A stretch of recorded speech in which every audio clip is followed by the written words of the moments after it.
Welcome to How to Cook That. I'm Reardon, and today we're making a surprise Instagram chocolate mousse. Now you've requested more dessert videos, chocolate mousse, and Instagram, so I've combined all of those requests into one delicious dessert. To start with, we're going to need to make the coloured part of the logo, and to do that we'll need 4 jellos. We're going to need a red one, a blue one, a yellow one, and a green one. Now I've used strawberry lime, berry blue, and mango flavours here.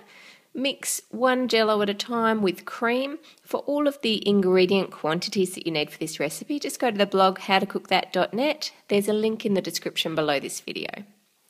Now pour that into a saucepan and continue to stir it over high heat until it starts to boil. Then pour it into a heat-proof dish lined with alfoil. And now I found my coloured layers on the Instagram logo were a little bit too thick, so if you're using the same size container as me, perhaps only tip about half the mixture in so you can get those layers thinner. Now you can leave that to set, and then once that's set, make the next one, but to hurry things along I like to make them all at the same time. So put the red layer into the freezer and then make all your other colours the same way you did with the red one. Put the yellow bowl in the fridge to cool and leave the other 2 on the bench. Once the red one that's been in the freezer is set and the yellow is no longer warm, tip the yellow over the red one and return it to the freezer. And now put the green one in the fridge to cool and leave the blue one on the bench. Once the yellow layer is set, pour the green one on and return it to the freezer. Leave your blue one on the bench, and by the time the green layer is set, the blue one will be cool and you can pour that over the top.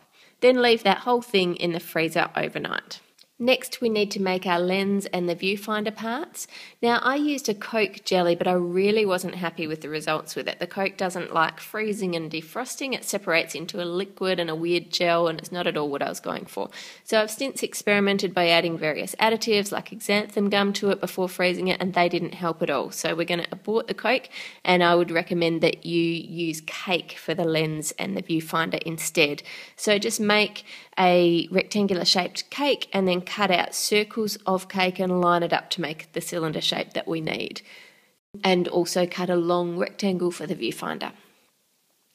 Take your deep rectangular container and draw an Instagram logo in the right size and sticky tape that to the outside of the container to give you a guide as to how high up the different mousse layers need to come. If you don't think you're very good at drawing, then just pull up a Instagram logo on your computer screen, stretch it to the right size, put a piece of paper over the top and gently trace the logo over the top. Take your rainbow jelly out of the freezer and remove it from the dish. If you're having trouble getting it out, just put it in a sink filled with hot water for 30 seconds. Don't let the water get into the dessert. It wants to be below the level of the top. Then take it out of the water and you should be able to easily pull it out. If not, put it back in the hot water for a little bit longer. Remove all the alfoil and then use a sharp knife to cut a nice slice from the centre of your jello. Now you can see what I was saying about my coloured layers being a bit too thick for this sized Instagram logo, so you can adjust that accordingly when you make yours. Place it in the top right hand corner, leaving a gap on the right hand side, and then put that back in the freezer while you make your chocolate mousse. To make your chocolate mousse, place the milk, cream and vanilla into a saucepan, and in a separate bowl, put your egg yolks, sugar and cornstarch and whisk them until they're smooth. And then in another bowl again, put your water and your gelatin, stir that up well, and then you leave that there to bloom or to absorb all the water.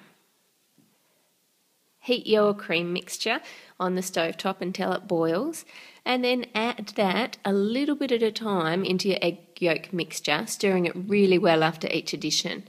And once it's all combined, then pour that all back into the saucepan. Return it to the heat and stir it continuously. Don't walk away, keep stirring it or you'll get lumps. And stir it until it thickens, and then for at least 30 seconds longer.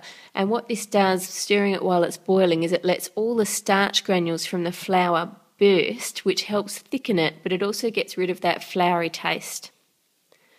Remove that from the heat, stir in your gelatin, which by now will be this congealed type mass, and keep stirring until the gelatin's melted, and it's going to make the custard mixture go thin again. Melt your chocolate, and it doesn't need to be kept in temper, just melt it carefully so that you don't burn it, and then mix it together with the custard and leave that to cool. You should be able to feel it with your finger and it shouldn't feel warm at all.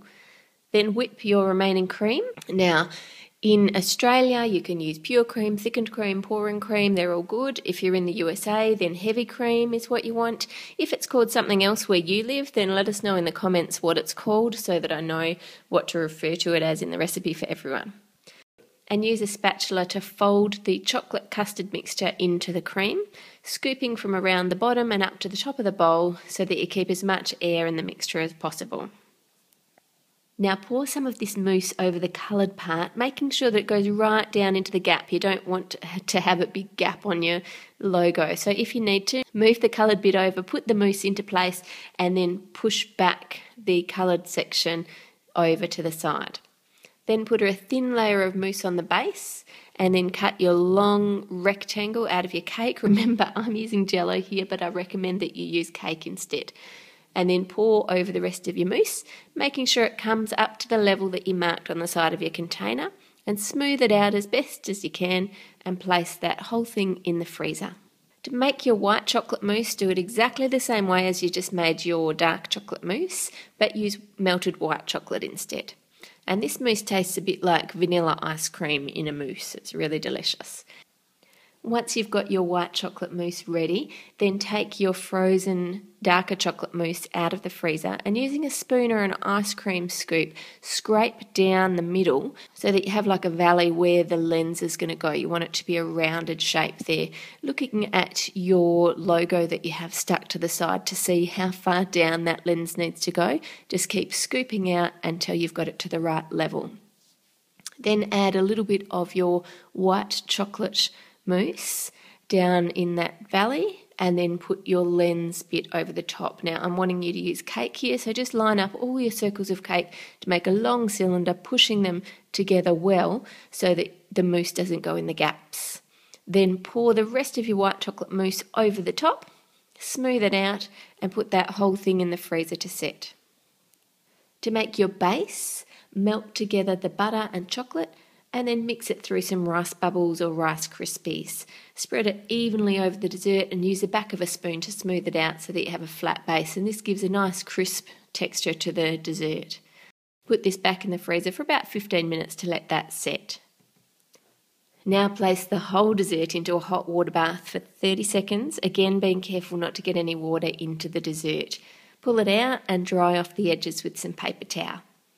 Make yourself a cardboard base. I just used a piece of cardboard, covered it in alfoil, and it works perfectly. It should be slightly narrower than the dessert so that we can round off the bottom edges.